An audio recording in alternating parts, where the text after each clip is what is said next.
Magandang hapon! Kumusta po? Narito po ulit ang update natin para sa lagay ng ating panahon ngayong hapon po ng April 20, 2024 na kung saan sa ngayon ay patuloy po ang paglakas ng Intertropical Convergence Zone na nasa silangang bahagi ng Mindanao at posibleng magpaulan po yan sa ilang bahagi ng ating bansa simula po bukas habang nananatili pa rin na may ridge ng high pressure area na nasa silangang bahagi ng Japan at ito po ay umaabot sa eastern section ng Luzon at easterlies pa rin ang hangin na patuloy po na umiihip sa malaking bahagi ng ating bansa at ito naman ang pinapakita ng forecast model natin pong ginagamit hanggang po sa susunod na 2 linggo. At sa lagay ng ating panahon, ngayong hapon ay maayos ang panahon sa malaking bahagi ng ating bansa, pero may tsansa pa rin ng maulap na kalangitan with isolated rain sa ilang bahagi ng Cordillera, Ilocos Region, Leyte, Southern Samar, Pagadian, Sindangan,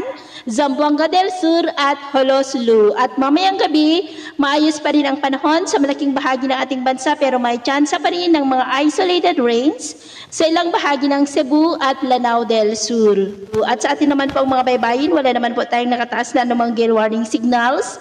Pero iba yung pag-ingat lamang po kung papalaot tayo para mas makaiwas sa mga sakunang pangkaragatan. So, yun po ang latest update natin sa araw na ito. At ako po muli si James na nagsasabing sa kahit anong pagsubok po na darating sa ating buhay, wag na wag po tayong mawawalan ng pag-asa. Thank you and God bless!